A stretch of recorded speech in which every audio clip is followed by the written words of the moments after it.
Genesis 1:31, and this is a powerful, powerful verse. And God saw all that he made, and behold, it was very good. And there was evening and there was morning the sixth day. Listen, I did something there. I don't know if you noticed it, but I said it was very good. No, it wasn't just very good. And I hope you picked up on that. It wasn't just very good.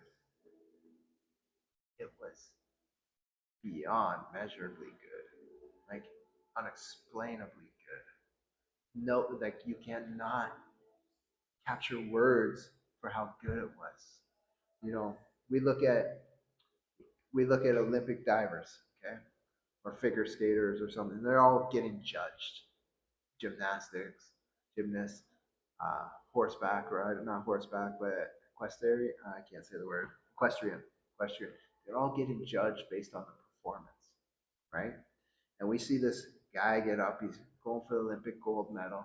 You know, he's on the 10-foot platform or 10-meter platform. He's about to dive in 10 meters, and he has to do all these spins and do all these things. And I love watching. I don't know any of the terminology. I love watching because I just think it's amazing. Because you get me up on a 10-meter platform and I'm looking down and I'm like, yeah. I'm turning around. I'm going back the other way. I ain't jumping.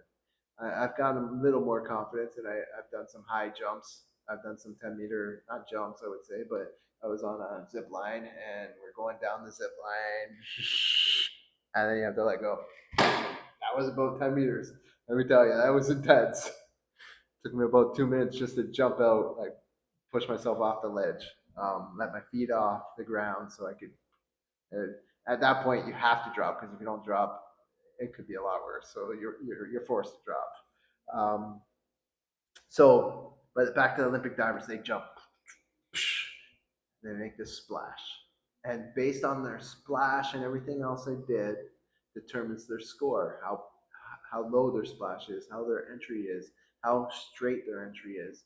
All these things gather them a score.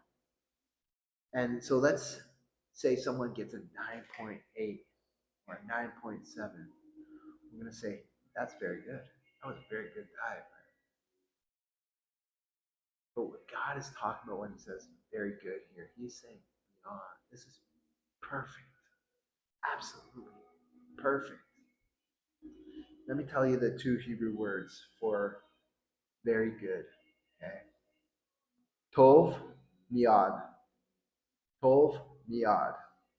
Tov means good, pleasant, excellent, agreeable, beneficial, beautiful, valuable in estimation. Me'od means exceedingly, muchness, force, might, abundance, intensity, full capacity. That's what very good means. Okay, let's dive into it a little more. So Strong's entry often define Me'od as exceedingly, diligently, utterly, with force, to the fullest degree, mightily. So does that sound like that was very good? No. When God says Tov Me'od, he's not just saying that's good. He's saying this. Listen to these words. That is good to the absolute fullest capacity of what I call good, with strength, purpose, intensity, and finality. That's what God means by very good. You weren't just approved, you were appointed. Tov Me'od, made in his image, walk like it. Okay? That's powerful. Because when God says, and God saw all that he had made, and behold, it was very good. Remember, Selim, we were created in his image. We were created in his likeness. So when he's looking at his creation, he knows that he's created us in his image and in his likeness. And he says, this is very good. This is Tov Me'od. This is strength, purpose, intensity, and finality. the fullest, absolute fullest capacity of what I call good, you are validated right in the beginning. When God created the first man, Adam, and the first woman, Eve, he created you beautifully, perfect. That is ultimate validation. You see why I was excited to give this message? Because it sent goosebumps through my body when I prepared this message for you guys today. Because I felt like the Holy Spirit, like I love diving into these words like Tov Me'od and understanding what God is saying. Because sometimes I read the New American Standard Bible and I use that for all my stuff because I find it the very accurate to the ancient Hebrew and Greek and Arabic texts and all that.